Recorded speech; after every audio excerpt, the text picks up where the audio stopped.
Arne, unless you can tell us everything has been sorted, obviously Mo, Trent, Virgil, 3 weeks away from officially being able to talk to foreign clubs. What concerns does that give you, if any? Are we naive to think that those kind of conversations have not taken place already? It doesn't worry me. We just accept the situation as it is. So it's although it's a creative way of asking it in a new way. Did your boss help you with this? No, it was almost actually Carl at the back. We had a bit of a discussion beforehand. No. So it's the situation as it is. But they play at a very good club, and they do really well at the moment. So hopefully we can keep it for a long time like this.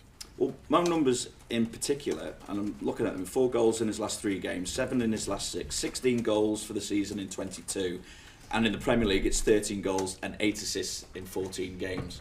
So when you're working with a player like that, be it when you were a player yourself or as a coach, where does he rank amongst the best that you've worked with? And in general, working really hard for the team when we don't have the ball. That is something that was not on your list, but what is really important for us as a team as well. So, I work with a lot of quality players over here, and Mo is definitely one of them. But he's also one of the ones that should score goals, like the other attackers that we have. So, he is also part of the fact why we keep as many clean sheets as we do, because we defend with 11 and we attack with 11, and he is one of the ones that is the end product of one of our attacks, and he's doing that really well for years in a row already for Liverpool, and let's hope he can continue doing that in the upcoming weeks as well. You spoke about your disappointment at the overall performance in midweek, but at the same time, what satisfaction are you taking from the fact that when you're not at your best, you were still able to churn out those kind of results? If we wouldn't have conceded the amount of chances we conceded, I think I would have put a bit more positives about it. Now we also relied on our goalkeeper. So if you don't play well, but you hardly concede anything, that is still a very positive thing. There were also a few positives to take. The amount of shots we blocked. We defended some situations a bit better or different than we did against Newcastle. And the second half performance was already better than the first half. We controlled the game much better than the first half. But if we want to, if a game is not that good, you can't concede the amount of opportunities we gave away in the first half. And with opportunity, I also mean the amount of times they could just go over our midfield and just keep on running till our 18-yard box. And that will, if you play against even better teams, will harm you at a certain moment. Serve as a kick up the backside, even though you might not necessarily need one. I don't think we need one, because these players have been outstanding in every single game. This wasn't our best performance, but it was still good enough to win a Champions League away game. But we're going to face Fulham now, which have done really well till now this season, and we should have a much better performance against them than we had against Girona to be able to get a result. Okay.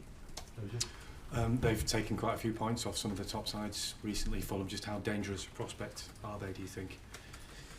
Yeah, because of that reason, definitely. But you can only take away points from these teams if you have a lot of quality yourself and you have a good game or a good game plan, and that's what they have.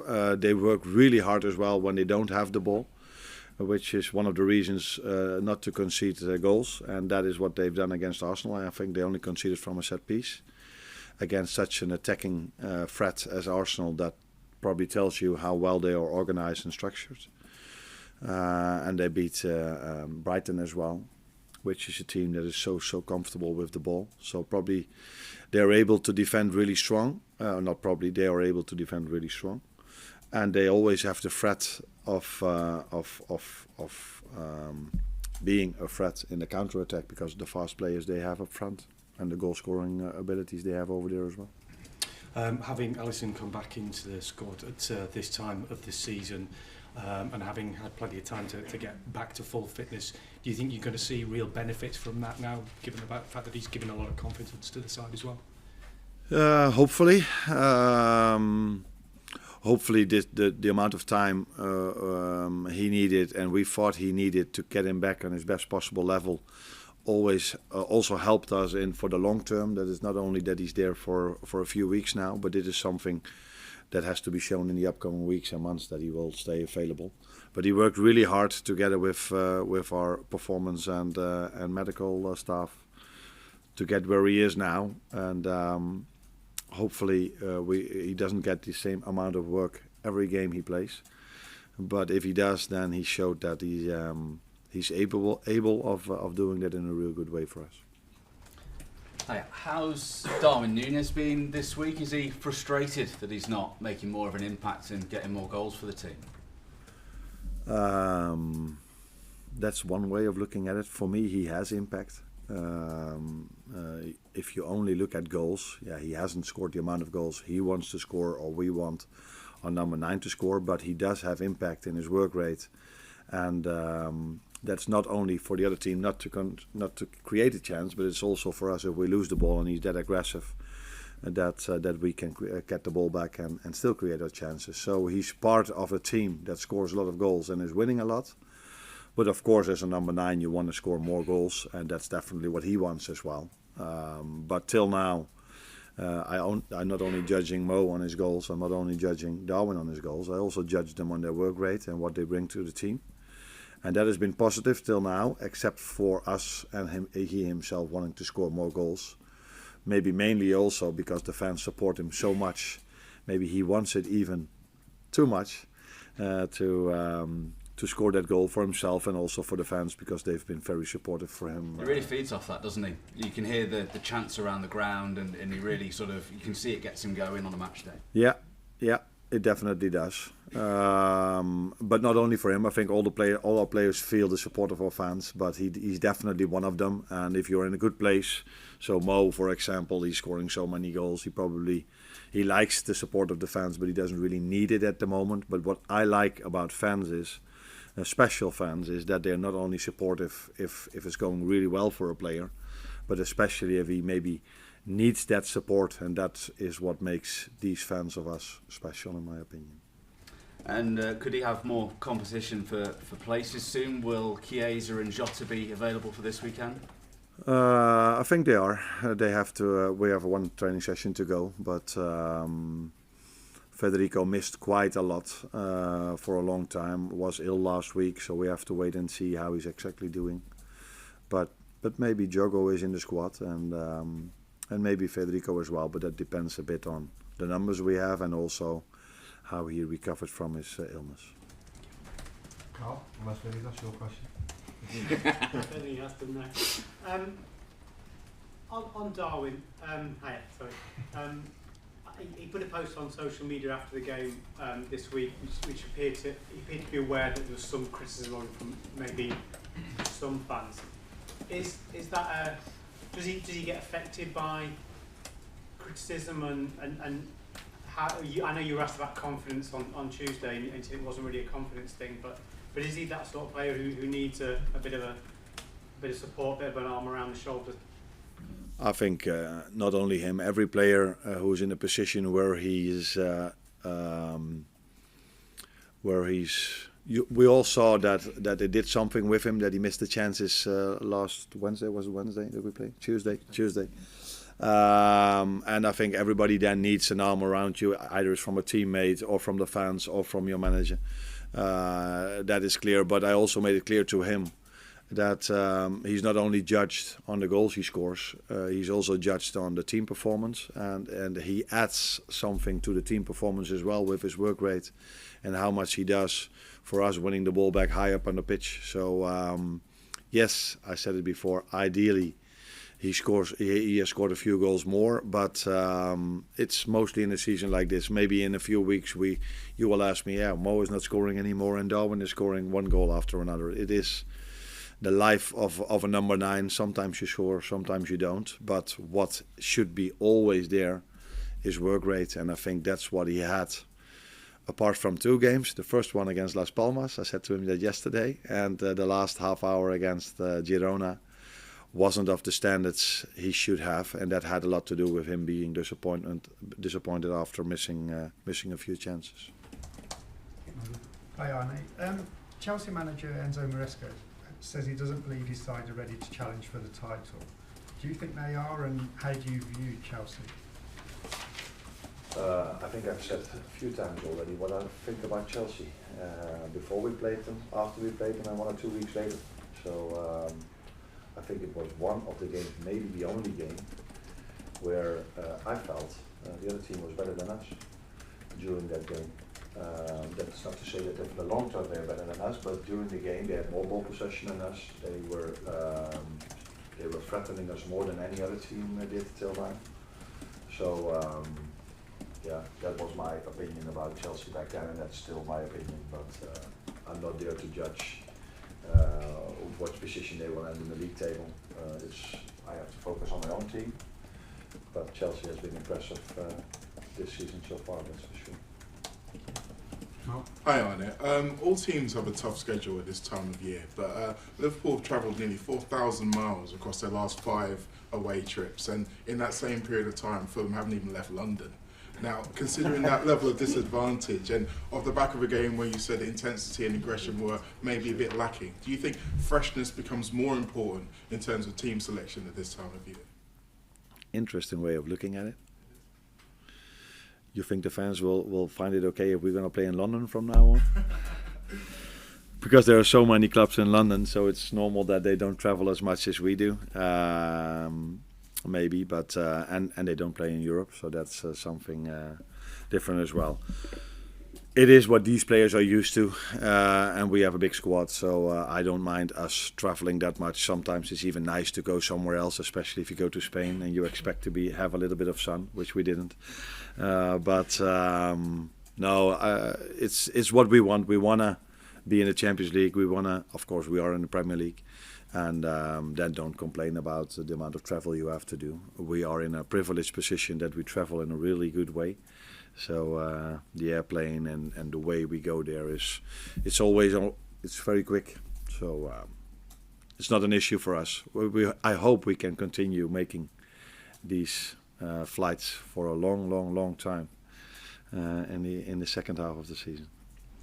Hi Arne. Just on Federico, obviously an illness is a bit of a different setback, I guess, to what he's been sort of dealing with in terms of building that fitness. But given where he's up to now, sort of what are the key steps now for him and for you to sort of, I guess, maintain an availability and sort of building that match fitness in a period where there's a lot of intense fixtures and every game is so important? Yeah, what makes it difficult is that we play so many games. That's what I knew, and was just sad to me as well. What he needs is playing time, and the problem is if you haven't played for 5 or 6 months, it's sometimes difficult for a manager to give him his first minutes because you don't exactly know what you can expect. Yes, I see him on a training ground, but ideally you see him in a friendly during the week, or you see him in an under-21 game or something like this.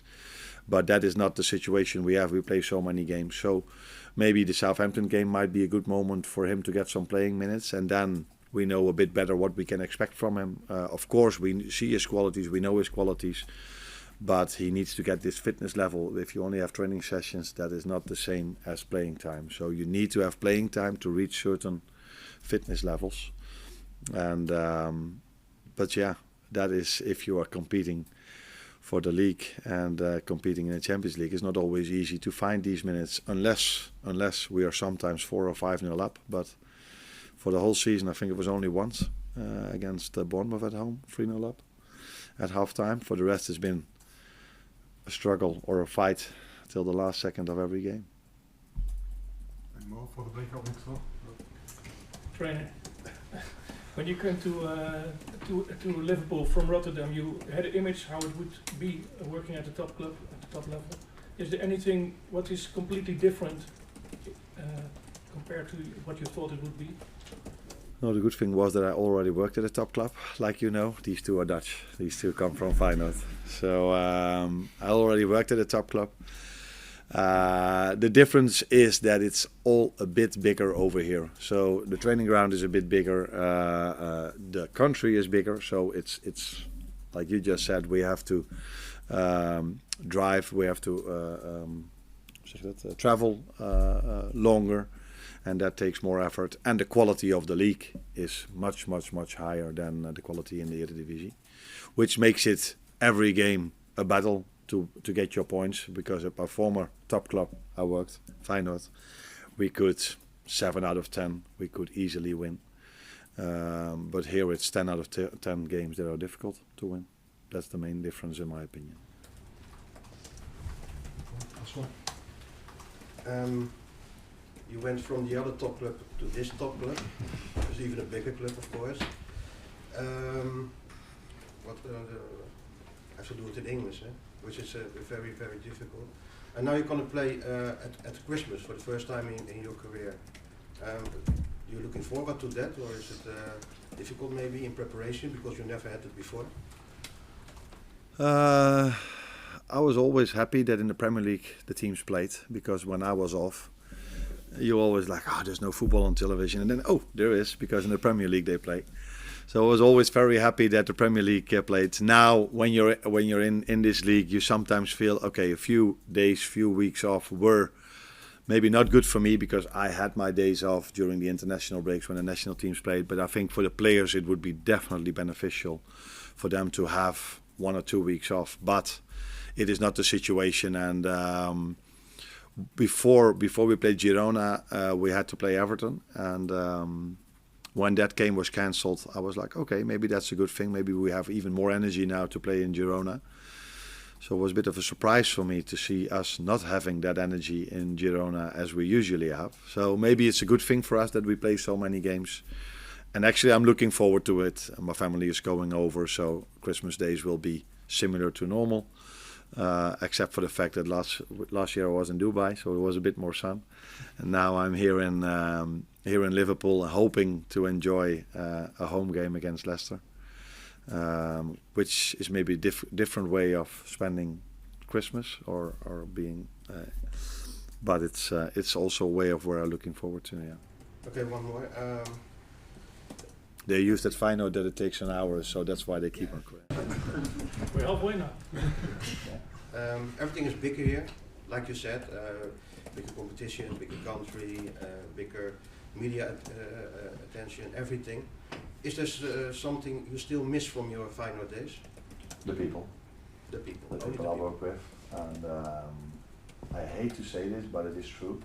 All the fans as well, they've been really good for me as well. So this is something I never did when I worked at Feyenoord, to try to make myself popular by giving them compliments. But they've been outstanding for me. But the people I've worked with at Feyenoord, I definitely miss them, and the players as well, because you build a relationship with them.